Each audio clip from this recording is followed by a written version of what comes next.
नमस्कार दोस्तों, जय माता दी। अगली अयोध्या खंड रामायण में आप सबका स्वागत है। तो चलिए वीडियो शुरू करते हैं। अंततः राम, सीता और लक्ष्मण तामस नदी के तट पर पहुंच गए।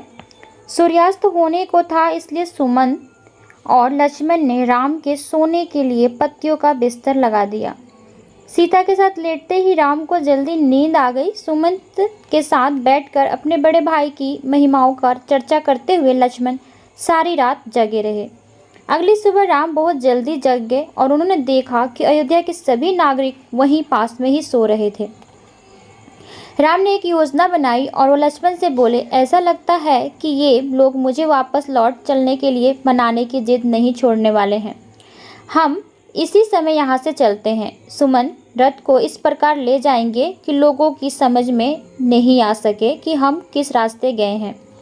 नदी पार करने के बाद राम ने सुमंत से रथ को एक स्पष्ट दिखते पथ पर ले चलने और फिर वापस लौट आने को कहा, ताकि नागरिकों को भ्रमित किया जा सके। इस प्रकार सुमंत अकेले ही रथ पर निकल पड़े और कुछ समय बाद जब वह वापस लौटे तो सीता, राम और लक्ष्मण रथ पर बैठ गए और वे जंगल की दूसरी दिशा में बढ़ चले। जागने के बाद जब लोगों ने देखा कि राम जा चुके हैं तो उन्होंने आत्म भर्त्सना करते हुए कहा, राम के बिना हम अयोध्या वापस लौट सकते हैं? कैसे लौट सकते हैं? यदि हम उन्हें अपने साथ वापस ले जाने में असफल रहे तो स्त्रियां और बच्चे क्या कहेंगे? रथ के छोड़े हुए निशान का अनुसरण करते हुए लोग चल पड़े, परंतु राम की भ्रमित करने की युक्ति के कारण शीघ्र ही वे भ्रमित हो गए और रथ के पहियों की लकीर नहीं ढूंढ पाए।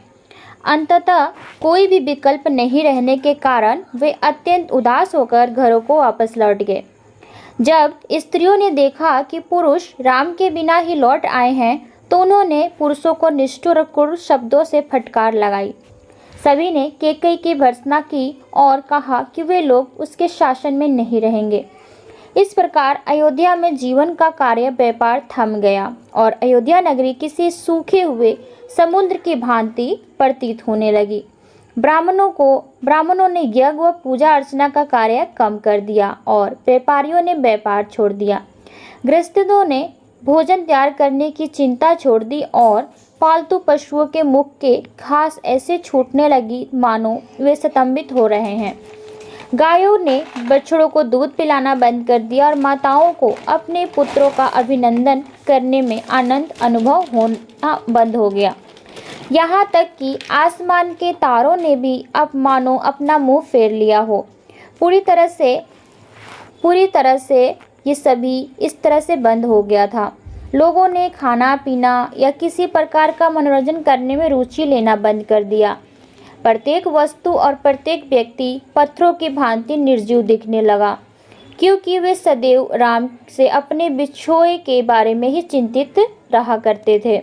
विभिन्न प्रांतों, गांवों और वनों के रास्ते राम जहां भी गए वहां उन्होंने लोगों को दशरथ और कैकेयी की निंदा करते ही पाया। अंततः वेद, श्रुति और गोमती नदी को पार करके राम सैंदिका नदी के तट पर पहुँचे, जो कौशल प्रांत की दक्षिणी सीमा थी। वहां पहुंचकर राम रथ से उतरे। उन्होंने अयोध्या की दिशा में मुख करके अपने दोनों हाथ जोड़े और अपने जन्म स्थान से विदा ली। वहां के अनेक स्थानीय निवासी राम के पीछे चलने लगे और जब राम ने उन्हें घर लौटने को कहा तो बिछुड़ने में असमर्थ होकर वे जोर से रोने लगे। फिर भी राम रथ पर तेजी से आगे बढ़ते रहे और इस तरह आगे चलते हुए उन्होंने सुमंत के साथ चर्चा करके समय व्यतीत किया। अंततः वे विशाल गंगा नदी के तट पर पहुँचे और वहाँ एक विशाल इंगुर वृक्ष के नीचे रुके। तो मिलते हैं आपसे अगले अयोध्या कांड में। तब तक के लिए इजाज़त दीजिए। धन्यवाद।